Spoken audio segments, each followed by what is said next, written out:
dan bumi.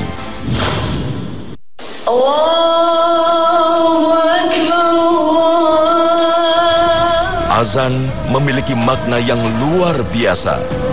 Mulai dari ungkapan akan kebesaran Allah, kemudian syahadat kepada Allah dan Rasul-Nya, hingga ajakan untuk sholat dan kemenangan.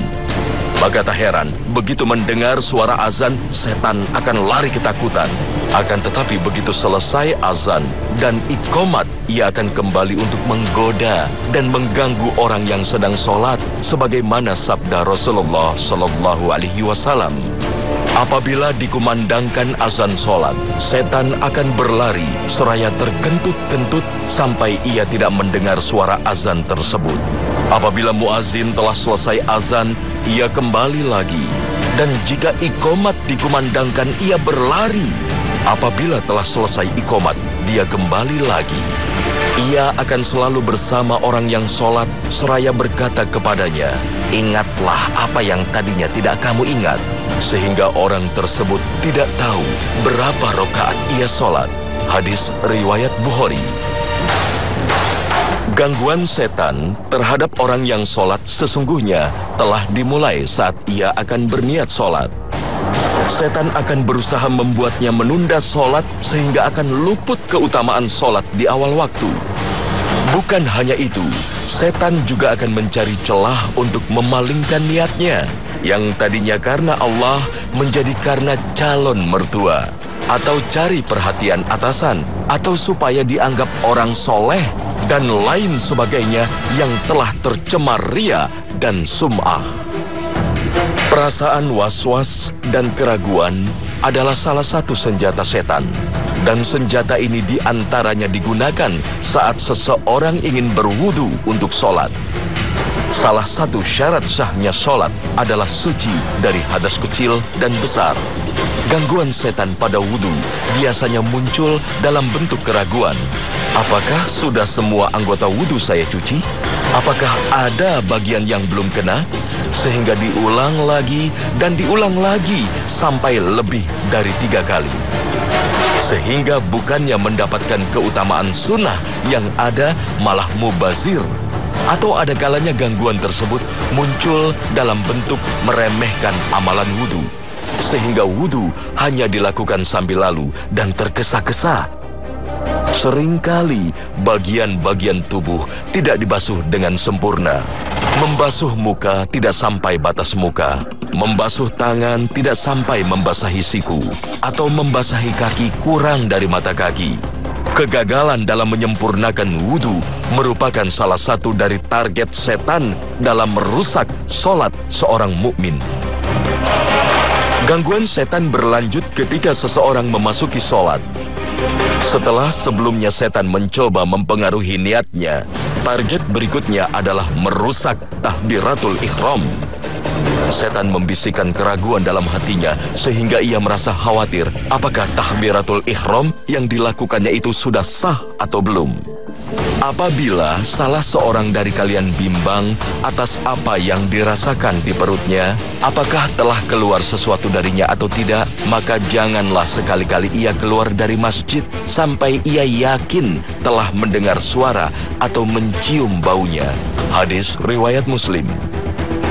Para ulama mengatakan inti dari hadis adalah keyakinan yang pasti sehingga menghilangkan was-was dan keraguan. Sehubungan dengan perasaan was-was ini, Ibnu Qayyim berkata, termasuk tipu daya setan yang banyak mengganggu mereka adalah was-was dalam berwudu dan niat atau saat takbiratul ihram dalam sholat. Was-was itu membuat mereka tersiksa dan tidak nyaman. Bentuk gangguan setan yang lain terhadap orang yang sholat adalah dengan menimbulkan pikiran-pikiran tentang urusan lain di luar sholat. Entah tentang barangnya yang hilang, kegiatannya tadi sebelum sholat.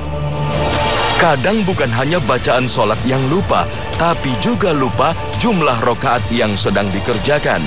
Ia tidak tahu ia berada di rakaat keberapa dan berapa rakaat lagi yang harus diselesaikan. Solusi dari kondisi jika seorang mukmin ditimpa gangguan setan seperti ini adalah melakukan sujud sahwi. Sujud sahwi merupakan sujud yang dilakukan ketika seseorang lupa jumlah rokaat atau lupa rukun dan wajib sholat. Rasulullah Shallallahu Alaihi Wasallam bersabda, jika salah seorang dari kalian sholat, setan akan datang kepadanya untuk menggodanya sampai ia tidak tahu berapa rokaat yang telah ia kerjakan. Apabila salah seorang dari kalian mengalami hal itu, hendaklah ia sujud 2 kali saat ia masih duduk dan sebelum salam.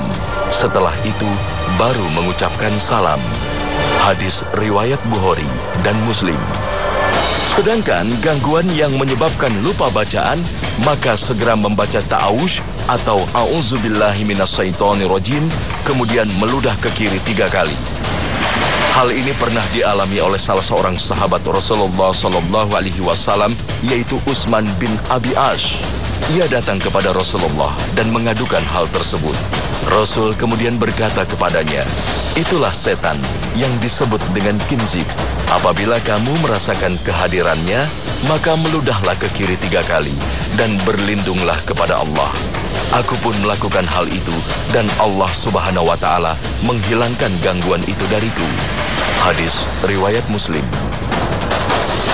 Salat yang dilakukan dengan terburu-buru akan kehilangan tumma'ninah atau ketenangan yang merupakan salah satu dari rukun salat. Dan hilangnya salah satu rukun akan mengakibatkan salat yang dilakukan akan sia-sia. Rasulullah Shallallahu Alaihi Wasallam pernah mendapatkan orang sholat dengan cara seperti ini. Rasul kemudian memerintahkannya untuk mengulangi lagi sholatnya, sampai kemudian bacaan dan gerakannya dilakukan dengan sempurna. Sholat yang dilakukan dengan penuh ketenangan dan kekhusyuan akan memberikan manfaat yang sangat banyak bagi seorang hamba, baik ruhani maupun jasmani. Tentang ketenangan dalam sholat ini, Rasulullah Shallallahu Alaihi Wasallam bersabda, apabila kamu sholat, bertakbirlah, lalu bacalah dari Al-Quran yang mudah bagimu, lalu rukuklah sampai kamu benar-benar ruku. Lalu bangkitlah dari ruku sampai kamu tegak berdiri. Kemudian sujudlah sampai kamu benar-benar sujud dan lakukanlah hal itu dalam setiap rokaat sholatmu. Hadis riwayat Bukhari dan Muslim. Sholat adalah ibadah khusus yang terdiri dari bacaan dan gerakan tertentu. Ketika sholat, seseorang dilarang melakukan kegiatan lain di luar gerakan dan bacaan sholat, seperti menggerakkan tangan, kaki, atau anggota tubuh lainnya yang bukan gerakan sholat, atau menoleh ke kanan, ke kiri, atau mendongak ke atas. Semua gerakan tersebut dalam merusak, bahkan membatalkan sholat. Oleh sebab itu, setan berupaya keras untuk menggoda dan mengganggu orang yang sedang sholat, sehingga sibuk dengan pakaiannya, atau sibuk mengamati dinding atau langit-langit ruangan tempat ia sholat. Pada masa sahabat, ada seorang sahabat yang bermain kerikil ketika sedang tasyahud. Ia membolak-balikannya. Melihat hal itu, maka Ibnu Umar segera menegurnya selepas sholat.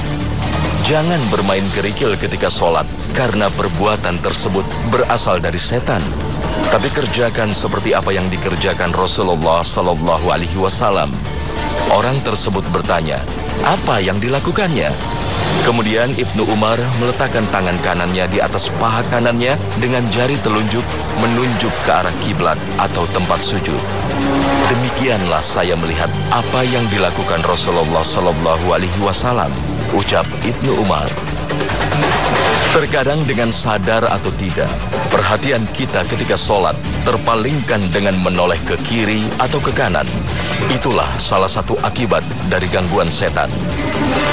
Karena itu, setelah takbiratul ihram, pusatkan pandangan pada satu titik, yaitu tempat sujud, sehingga perhatian kita menjadi fokus dan tidak mudah dicuri oleh setan. Dalam sebuah hadis yang diriwayatkan oleh Aisyah, ia berkata, saya bertanya kepada Rasulullah Sallallahu Alaihi Wasallam tentang hukum menoleh ketika sholat. Rasulullah Shallallahu Alaihi Wasallam menjawab, itu adalah curian setan atas solat seorang hamba. Hadis riwayat Bukhari.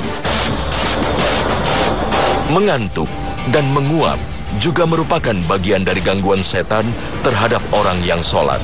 Menguap bukanlah gerakan solat, sehingga selama solat orang tersebut sibuk menahan kantuknya dengan menguap, sebisa mungkin ditahan ketika solat, sebagaimana sabda Rasulullah Shallallahu Alaihi Wasallam. Adapun menguap itu datangnya dari setan, maka hendaklah seseorang mencegahnya selagi bisa. Apabila ia berkata, "Ha!" berarti setan tertawa dalam mulutnya. Hadis riwayat Bukhari dan Muslim. Selain menguap, bersin juga menjadi pintu masuk setan untuk merusak solat kita. Bersin memang pertanda adanya suatu gangguan kesehatan, tapi setan juga mempergunakannya untuk mengganggu solat. Sahabat Nabi Abdullah bin Mas'ud mengatakan, menguap dan bersin dalam solat itu dari setan. Ibnu Hajar mengomentari perkataan Ibnu Mas'ud tersebut dengan mengatakan, bersin yang tidak disenangi Allah adalah yang terjadi dalam solat, berbeda dengan di luar solat. Hal itu tidak lain karena setan memang ingin mengganggu solat seseorang dengan berbagai cara. Godaan setan lain terkait solat adalah merasa cukup dengan apa yang diketahui, enggan untuk belajar dan menambah ilmu demi kesempurnaan solat, padahal pengetahuan yang dimiliki masih jauh dari cukup. Sebaliknya, jika berkaitan dengan pekerjaan atau karir, sangat bersemangat belajar dan ikut pelatihan ke sana dan kemari. Solat adalah rukun Islam kedua. Mempelajari segala hal yang terkait dengan keabsahan dan kesempurnaan solat, hukumnya adalah wajib. Jangan sampai kita enggan dan malas untuk menambah ilmu tentang solat yang akan menjamin keselamatan kita di dunia dan akhirat.